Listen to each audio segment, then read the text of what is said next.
Chapitre 11. Le combat pour la cause d'Allah. Allah Ta'ala dit: وَالَّذِينَ جَاهَدُوا فِينَا لَنَهْدِيَنَّهُمْ سُبُلَنَا وَإِنَّ اللَّهَ لَمَعَ الْمُحْسِنِينَ. Et quant à ceux qui luttent pour notre cause, nous les guiderons certes sur nos sentiers. Allah est en vérité avec les bienfaisants. Sourate 29, verset 69. Et adore ton Seigneur jusqu'à ce que te vienne la certitude, la mort. Sourate 15, verset 99. Et rappelle-toi le nom de ton Seigneur et consacre-toi totalement à lui. Sourate 73, verset 8. Quiconque fait un bien, fût-ce du poids d'un atome, le verra. Sourate 99, verset 7. Tout bien que vous vous préparez, vous le retrouverez auprès d'Allah. Vous le retrouverez auprès d'Allah, meilleur et plus grand en fait de récompense. Sourate 73, verset 20. Et tout ce que vous dépensez de vos biens, Allah le sait parfaitement. Sourate 2, verset 273. Les versets concernant ce chapitre sont nombreux et bien connus. 95. D'après Abu Huraira, radiyallahu anhu, le messager d'Allah, alayhi salatu wassalam, a dit: Allah Ta'ala dit: Je déclare la guerre à celui qui se fait l'ennemi de l'un de mes pieux serviteurs, Wali. Mon adorateur ne se rapproche pas de moi par un acte qui me satisfait autant que celui que je lui ai imposé. Et mon adorateur ne cesse de se rapprocher de moi par des actes d'adoration volontaire, nawafil, jusqu'à ce que je l'aime. Lorsque je l'aime, je deviens alors son ouïe par laquelle il entend, sa vue par laquelle il voit, sa main par laquelle il saisit, et son pied avec lequel il marche. S'il me demande, je lui donne, et s'il cherche protection auprès de moi, je la lui accorde. Al-Bukhari. 96. Selon Anas, radiyallahu anhu, le prophète, alayhi salatu wassalam, parmi ce qu'il rapporte de son Seigneur, azza wa jal, a dit: Lorsque mon serviteur se rapproche de moi d'un empan, je me rapproche de lui d'une coudée. Lorsqu'il se rapproche de moi d'une coudée, je me rapproche de lui d'une brasse. S'il vient à moi en marchant, je viens à lui avec empressement. Al-Bukhari. 97. D'après Ibn Abbas, radiyallahu anhuma, le messager d'Allah, alayhi salatu wassalam, a dit: Deux bienfaits d'Allah ne sont pas appréciés à leur juste valeur, la santé et le temps libre. Al-Bukhari. 98. D'après Aïcha radiyallahu anha, le prophète alayhi salatu wassalam priait la nuit au point que ses pieds se fendillaient. Elle lui dit: Ô messager d'Allah, pourquoi fais-tu tout cela alors qu'Allah t'a pardonné tes péchés passés et futurs? Il répondit: Est-ce qu'il ne m'appartient pas d'être un serviteur reconnaissant? Al-Bukhari, dont c'est la version, est Muslim. Un hadith semblable se trouve dans leurs deux recueils authentiques, Sahihain, selon un récit d'Al-Mughira ibn Shu'bah. 99. D'après Aïcha radiyallahu anha, lorsque venaient les 10 dernières nuits de Ramadan, le messager d'Allah sallallahu alayhi wa sallam les passait en prière, réveillait sa famille, redoublait d'efforts et serrait son pagne, s'abstenait de tout rapport sexuel avec ses épouses. Al-Bukhari et Muslim. 100. Selon Abu Huraira radiyallahu anhu, le messager d'Allah sallallahu alayhi wa sallam a dit: Le croyant fort dans sa foi est meilleur et plus aimé d'Allah que le croyant faible, et dans tous les deux, il y a un bien. Cherche ce qui t'est bénéfique et demande l'aide d'Allah, ne baisse pas les bras. Et si un mal quelconque te touche, ne dis pas: Si j'avais fait telle ou telle chose, il se serait produit ceci ou cela, mais dis plutôt: C'est ce qu'Allah m'a destiné et il fait ce qu'il veut. Car avec des si, on ouvre la porte à Satan. Muslim. 101. D'après Abu Huraira, radiyallahu anhu, le messager d'Allah, alayhi salatu wassalam, a dit: L'enfer est voilé par les passions de ce monde et le paradis est voilé par les devoirs religieux. Al-Bukhari et Muslim. 102. Abu Abdillah Hudhayfa ibn al-Yaman al-Ansari radiyallahu anhu rapporte: j'ai prié une nuit avec le prophète alayhi salatu wassalam qui entama la prière en récitant la sourate La Vache. Je me suis dit, il va certainement s'incliner après 100 versets. Mais il poursuivit la récitation. Je me suis dit, il va certainement la réciter entièrement dans cette raka'a. Mais il entama la sourate Les Femmes, qu'il lut entièrement, puis la sourate La Famille de Imran, dont il acheva la lecture. Il lisait soigneusement, glorifiant Allah, l'invoquant ou cherchant sa protection chaque fois qu'il récitait un verset contenant une glorification, une invocation ou invitant à rechercher la protection d'Allah. Puis il s'inclina en disant « Gloire à mon Seigneur le très grand, Subhana Rabbi al-Azim ». Son ruku', la position inclinée, était aussi long que son qiyam, la position debout. Puis il a dit « Allah entend celui qui le loue. Ô notre Seigneur, louange à toi. Sami Allahu liman hamidah. Rabbana wa lakal hamd. » Il se releva puis resta debout presque aussi longuement qu'il s'était incliné.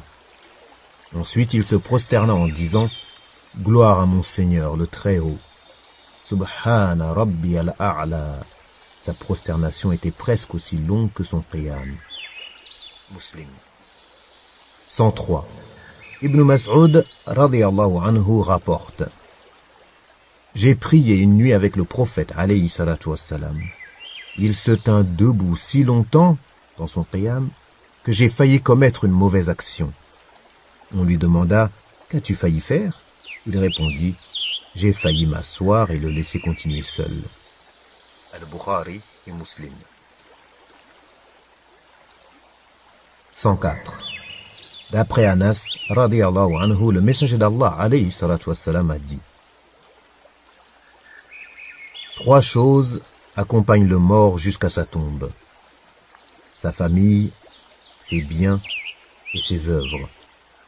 2 en reviennent: sa famille et ses biens, et une reste avec lui: ses œuvres. Al-Bukhari et Muslim. 105. D'après Ibn Mas'ud, radiyallahu anhu, le prophète alayhi salatu wassalam a dit: le paradis est plus proche de l'un d'entre vous que la lanière de sa sandale. Et il en est de même de l'enfer. Al-Bukhari. 106.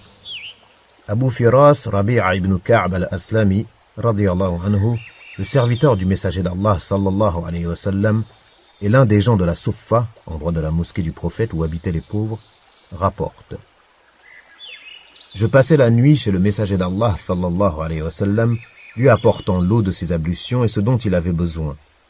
Une fois il m'a dit: demande-moi ce que tu veux. J'ai dit: je te demande ta compagnie au paradis. Il dit: rien d'autre?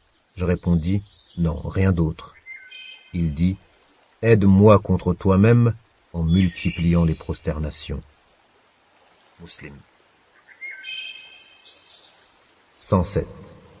Abu Abdillah ou Abu Abdirrahman, Thawban, l'esclave affranchi du messager d'Allah sallallahu alayhi wa sallam, rapporte: j'ai entendu le messager d'Allah sallallahu alayhi wa sallam dire: multiplie les prosternations, car tu ne te prosternes pas devant Allah sans qu'il t'élève par cela d'un degré et efface par cela l'un de tes péchés. Muslim. 108. D'après Abu Safwan, Abdullah ibn Busr al-Aslami, radiyallahu anhu, le messager d'Allah alayhi salatu wassalam a dit: le meilleur des hommes est celui qui vit le plus longtemps en faisant le bien. At-Tirmidhi a dit: hadith Hassan. 109. Anas radiyallahu anhu rapporte: mon oncle Anas ibn Nadr n'a pas participé à la bataille de Badr. Il a dit: ô messager d'Allah, j'ai manqué ta première bataille contre les polythéistes. Si Allah m'accorde une autre occasion de les combattre, il verra ce dont je suis capable. Lors de la bataille d'Uhud, voyant les musulmans quitter leur position, il s'exclama: Mon Seigneur, je m'excuse pour ce qu'ont fait ceux-ci, c'est-à-dire ses compagnons, et je renie ce qu'ont fait ceux-là, c'est-à-dire les polythéistes.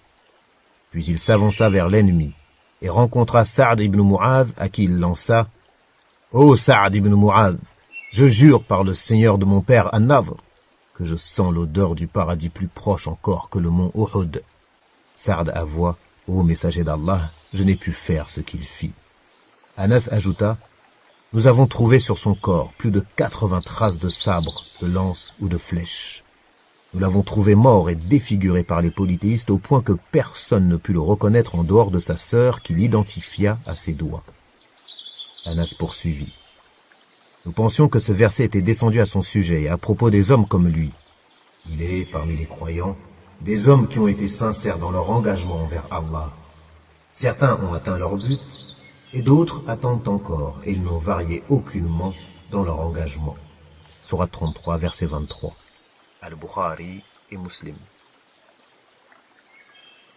110. Abu Mas'ud, Uqba ibn Amr al-Ansari al-Badri, radiyallahu anhu, rapporte. Lorsque fut révélé le verset concernant l'aumône, nous travaillions comme simples porteurs. Un homme vint et fit une aumône généreuse. Certains dirent, il a agi pour être vu des gens.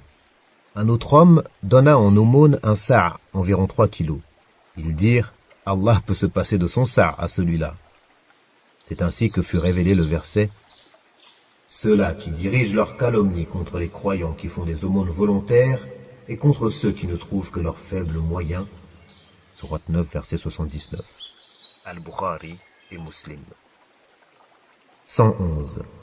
Selon Sa'd ibn Abdul Aziz, selon Rabi'a ibn Yazid, selon Abu Idris al-Khawlani, selon Abu Dhar Jundub ibn Junada, radiyallahu anhum, le prophète, alayhi salatu wassalam, parmi ce qu'il rapporte d'Allah, béni et exalté soit-il, a dit: Ô mes serviteurs, je me suis interdit à moi-même l'injustice, et je l'ai interdite entre vous.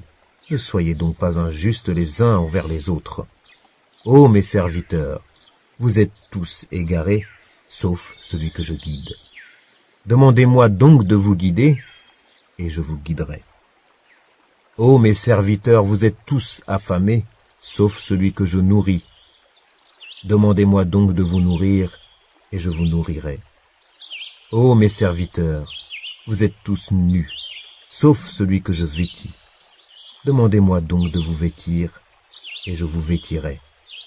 Ô mes serviteurs, vous péchez de nuit comme de jour, et moi, j'absous tous les péchés. Demandez-moi donc l'absolution, et je vous absoudrai. Ô mes serviteurs, vous n'avez pas le pouvoir de me nuire, ni celui de m'être utile.